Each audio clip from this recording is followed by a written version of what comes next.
Hi folks, Big Trev coming at you one more time, and we're going to talk about the Overton's 400, and that was at Pocono for the Monster Energy NASCAR Cup Series. Kyle Busch started on pole, and he led early, and there was a caution right on lap 1.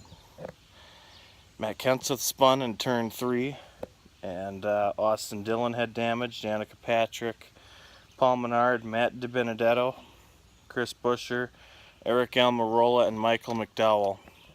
Basically the last three, DiBenedetto, Buescher, Almirola, and McDowell, were pretty much out from what I understand. I know DiBenedetto was out and so was McDowell, but the other guys may have continued. They didn't really document much on that crash. Although Kenseth did not have any damage, he just spun.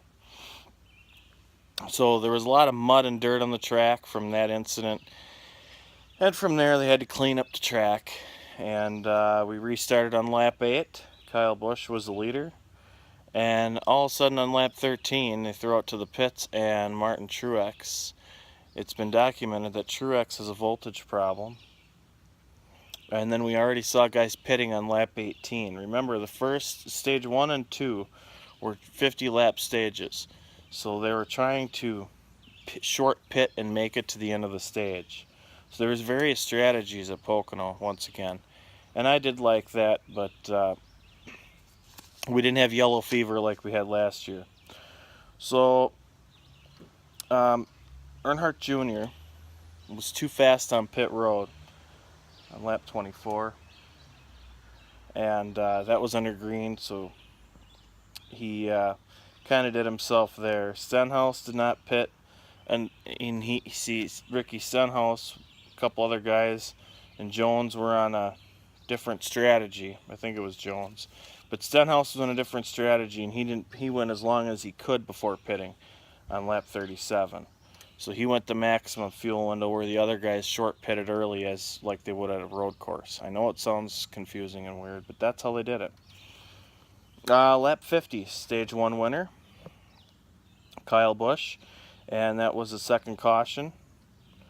And Kenseth stays out, assumes the lead because he had pitted. He pitted right before the pits were closed.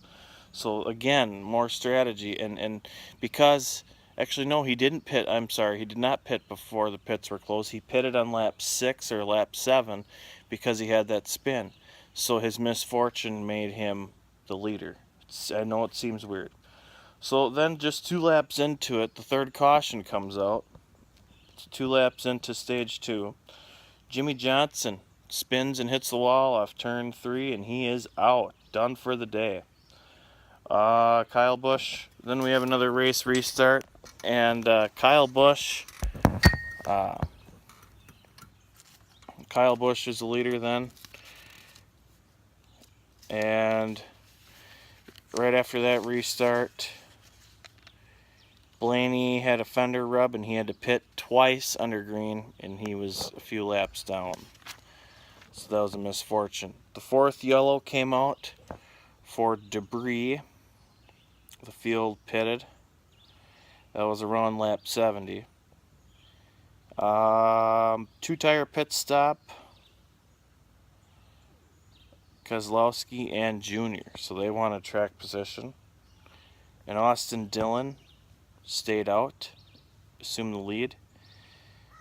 And then Hamlin took the lead right on the restart. He took the lead right from Dillon. Then Martin Truex took the lead on lap 89. The leaders pit on lap 97 under green. Okay, and then Boyer stays out and wins stage 2. So I have a feeling that caution for debris, Boyer pitted or something in there. See, it was so hard to follow because there's so many different strategies. So that sets up the final stage. Truex was leading, restarted lap 106, holds the lead through lap 123, and then green flag pit stops begin with 37 to go. And then Logano.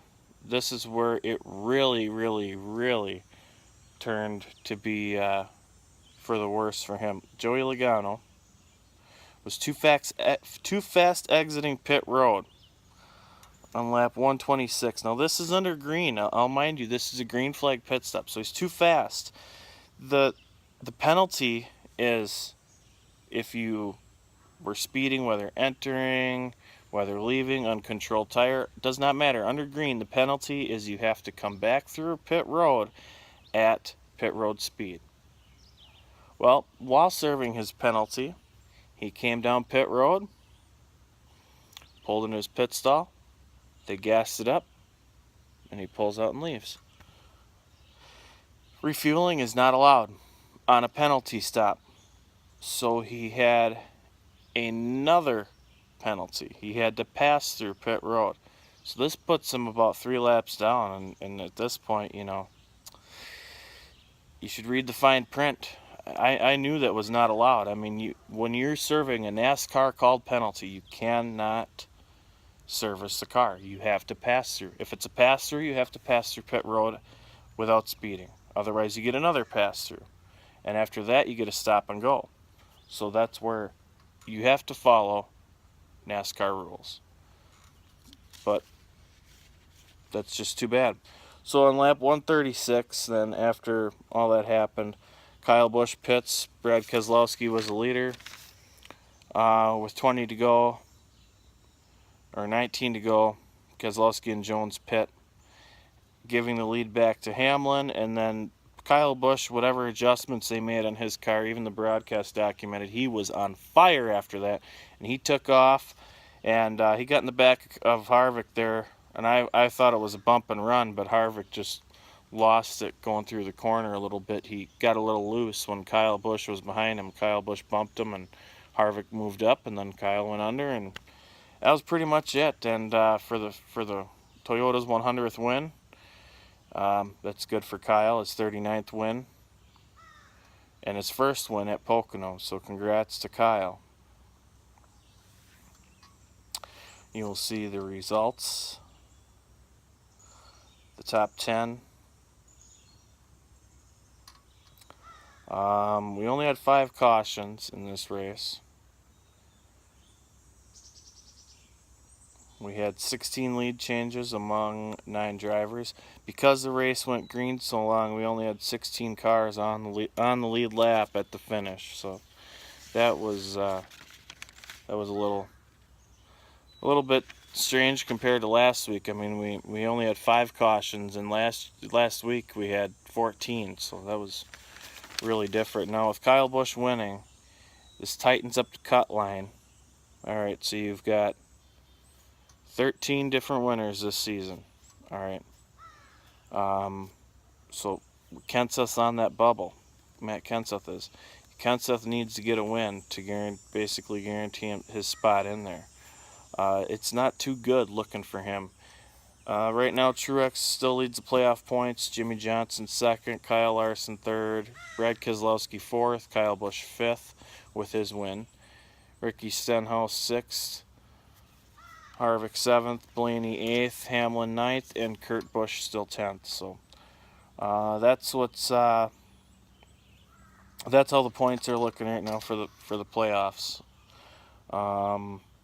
But yeah, this cut line or this bubble line is really getting close here. So we'll have to see. We've got 5 to go. We've got Watkins Glen, we've got Bristol, we've got Darlington, we've got Richmond, and Michigan. Those are the 5 tracks, not in that order, but those are the 5 tracks we have left to go.